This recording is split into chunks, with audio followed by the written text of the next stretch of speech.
Perkenalkan, saya Muhammad Muhyiddin, warga di sini biasa memanggil saya Pak Din.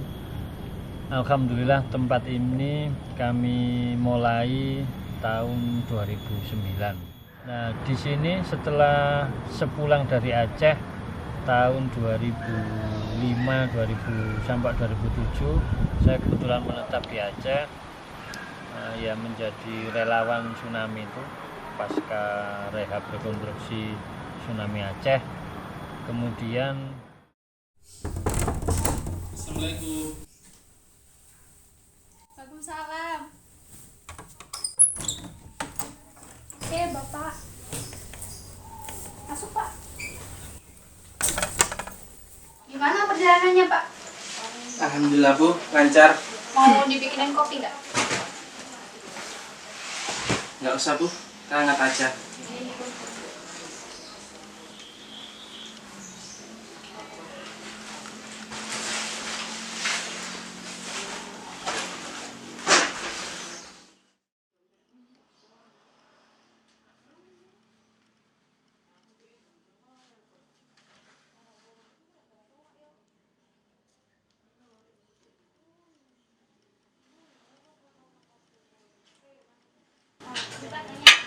Iya Bu, makasih.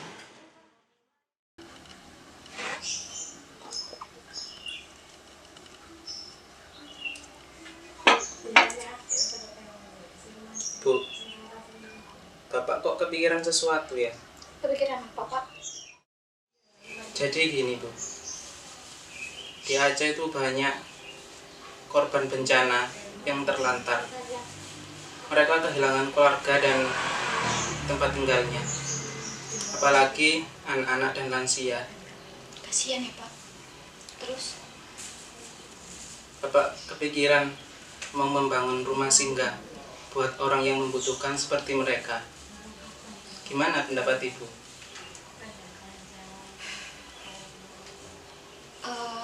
Ibu tahu sih kalau niat Bapak itu baik. Cuma Bapak tahulah keadaan kita sekarang kayak gini.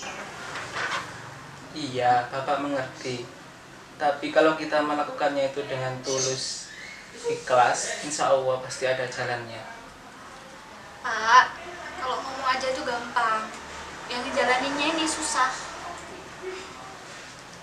Bu, beramal itu tidak nunggu kaya. Kita dengan keadaan seperti ini harus banyak-banyak bersyukur. Di luar sana banyak orang yang kurang beruntung. Sebenarnya bukan mereka yang membutuhkan kita, Bu, tapi kita yang membutuhkan mereka. Anggap saja sebagai amal ibadah di akhirat nanti.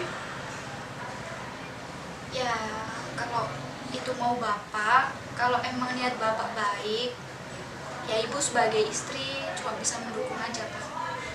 ya namanya berumah tangga ya. Terus kemudian awal-awal ya istri protes lah, karena ya walaupun kecil jelek sudah ada rumah sendiri cukup lah untuk anak istri gitu. Tapi memang saya ajak boyong ke sini biar maksimal membimbing menemani anak-anak di sini. Kemudian ya Gus Amirul membimbing mengarahkan, bahasa beliau yang masih saya ingat, Bismillah, yang penting amanah, insya Allah nanti ada solusi, seperti itu. Satu ketika Allah yang membuat keseruan, anak saya sendiri, anak kandung yang nomor 1 hilang. Itu tahun 2013 mungkin ya. Hilang selama 14 hari. Oh, itu ya juga banyak nopo ya cibiran atau apa, ngeramuti anak wong terus anak dhewe gak kopen. Ya saya nopo nggih dijalani mawon nggih.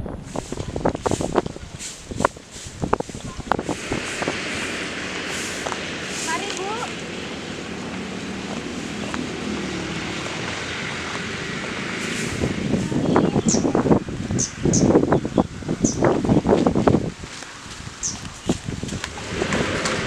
Bu. Berarti ada keluarga Pak Muhyiddin. Iya tadi lihat sih. Iya yang lewat itu. Tuh jelas-jelas ya, mereka tuh pas-pasan. Sok-sokan ngurus anak orang. Ya betul itu.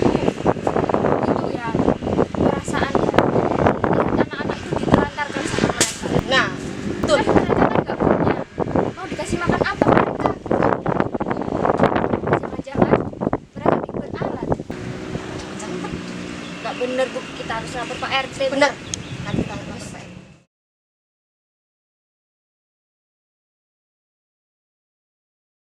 Jadi gini, kalau kapal ini inspirasi utama adalah Gus Amirul Mukminin itu.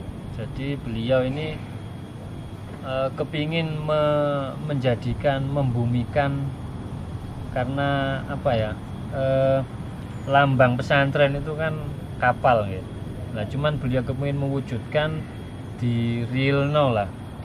Jadi dulu ada beberapa pilihan, ada kapal perang, kapal dagang, terus kapal pesiar.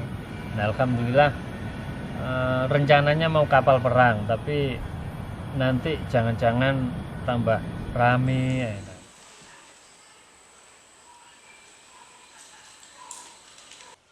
Piye Raden? Sehat? Nggih Yai, alhamdulillah sehat sedaya. Terus awakmu kok ketok gelisah. Ono apa, Den? Mboten napa Yai, nggih masalah hidup niki Yai. Jenenge urip din pasti akeh pacoban. Terus ono perlu apa, Murin? Niku Yai, kula badhe mbangun masjid tengah jenge rumah singgah teng tempat kula Yai. Kula nek disaran teng jenengan Yai. Aku iki dudu arsitek, Din. Kamu yakin takon nang aku? Kula yakin Yai, insyaallah saran nduking jenengan iku pun terbaik Yai. Tak sarana gawe model kapal ae. Lah napa kok kapal Yai? Nggo jero Al-Qur'an, ceritane Nabi Nuh. Kapal iku gak mandang sapa wae sing numpak iku. Gak mandang derajate wong. Gayen tempat ibadahmu iku gak mandang sapa wae sing ibadah nang kono. Kapal sing pripun Yai? Kapal yang macam-macam, Din. Ono kapal perang, kapal selam. Iku terserah awakmu. Iku wis mek saranku tok. Akhirnya kapal, konsepnya ini kapal pesiar, tetapi bukan diplesetkan ya. Harapan kami yang menjadi kapal pesiar gitu. Nah harapan kami kapal pesiar ini ya satu, menjadi bahtera penyelamat persoalan sosial. Karena penumpangnya di sini ya mulai 32 penyandang masalah kesejahteraan sosial, ada anak jalanan, anak korban kekerasan, yatim duafa, terus lansia, balita terlantar, korban pelecehan, banyak penumpangnya seperti itu. Dan yang masuk ke sini tidak hanya muslim, jadi ada beberapa penumpang itu ya non muslim, ada Hindu, Katolik, Buddha. Nah kami memang dalam gerakan sosial ini tidak memandang suku, ras, agama, tetapi untuk akidah ya bagaimana yang muslim tetap semakin kuat muslimnya, yang non muslim bagaimana kita bikin tertarik dengan muslim dengan cara-cara yang terhormat. Dan alhamdulillah Allah memberikan berita gembira itu, di sini sudah ada 9 orang yang mualaf di sini. Satu ketika memang jadi dilema, misalkan anak-anak kandung sering protes, mintanya kan ya tinggal hidup itu ya idealnya di rumah sampai ibu, mas, adik. Alhamdulillah lancar. Bu, Pak, aku tuh pengen punya keluarga kayak teman-teman aku. Kan kita ini udah keluarga, Nak. Iya, tapi maksudnya tuh cuma keluarga inti doang gitu. Kita ini sudah keluarga, Nak. Iya, tapi masa di kartu keluarga ini aku nomor 25, padahal aku kan juga anak kandung bapak. Nomor di kartu keluarga itu nggak penting. Kamu dan adik-adikmu tetap anak bapak dan ibu. Kasih sayang bapak dan ibu juga tetap sama, Nak.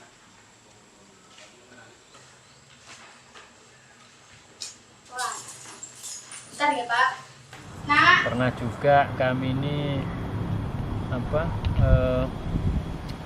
tersandung kasus listrik, dianggap mencuri dan lain sebagainya, tetapi alhamdulillah dengan keseru-seruan itu ya Allah semakin mengangkat tempat ini, semakin memperkenalkan adik-adik yang ada di sini, dan ya semakin menghadirkan penolong-penolongnya di sini.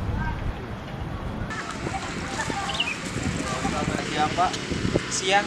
Nah, saya dari pihak PLN ingin mengonfirmasi kalau bangunan ini aliran listriknya ilegal, Pak.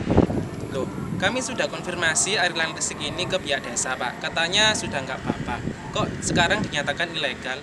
Oke, jadi tahun 2000 kalau tidak salah 13 atau 14 gitu kan, tempat kami ini dikasih desa Kembang Belor ini lampu PJU ditaruh di belakang.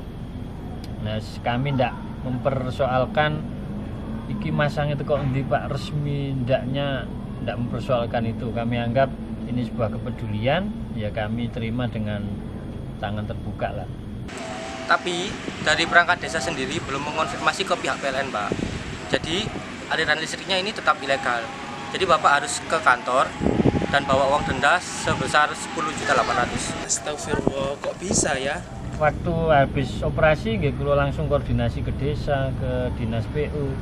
Nggih jawabnya enteng saja. Anu pun diurusi, mangke ada teman-teman yang ngurusi ya. Kami anggap selesai lah. Klimaksnya sampai meteran ini kan diambil, yang meteran rumah diambil, meteran masjid diblokir. Jadi anak-anak di sini 9 malam 8 hari gitu ya, gelap gulita. Karena tetangga terdekat kan 300 meter ke bawah, jadi soroti lampu enggak ada. Astagfirullahaladzim. Loh Pak, kenapa kok listriknya padam? Iya Bu, diputus PLN. Katanya listrik yang ada di rumah kita ini ilegal. Padahal Bapak sudah konfirmasi ke pihak desa.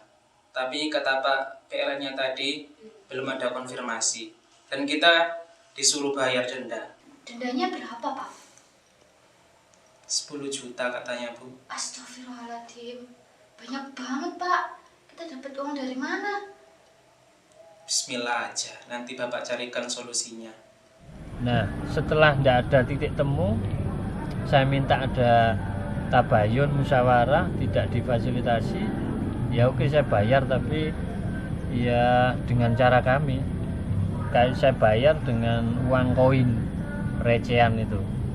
Nah, pesan moralnya kan anak-anak, orang-orang dengan permasalahan sosial tidak jelas asal usulnya, anggaplah seperti uang koin lah, kecil lah. Tapi insya Allah 1 juta itu tidak akan berarti kalau kurang dari 1 juta kan, tidak ada 100 rupiah dan lain sebagainya.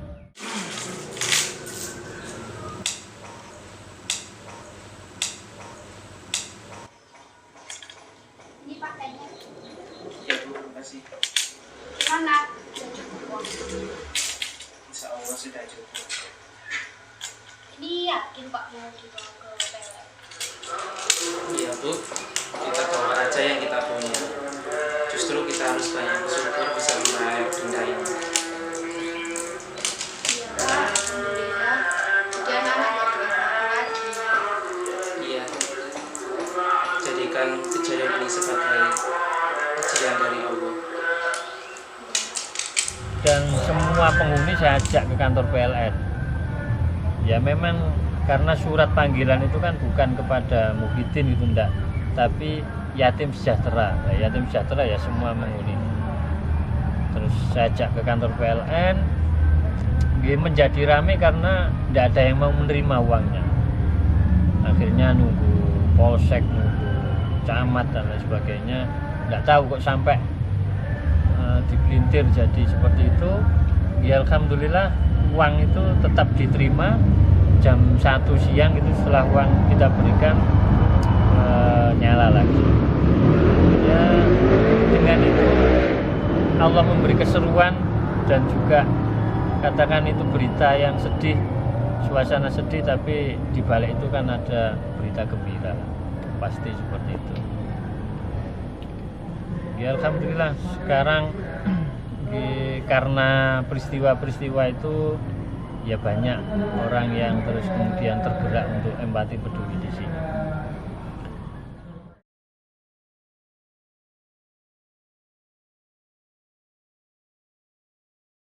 Nggih, pesan kami nggih kepada siapapun yang melihat rekaman ini, yang pertama ya doakan saya, Muhyiddin dan keluarga dan semuanya yang terlibat di sini bisa istiqomah, amanah, dan kemudian yang terpenting ya disegerakan husnul khotimah.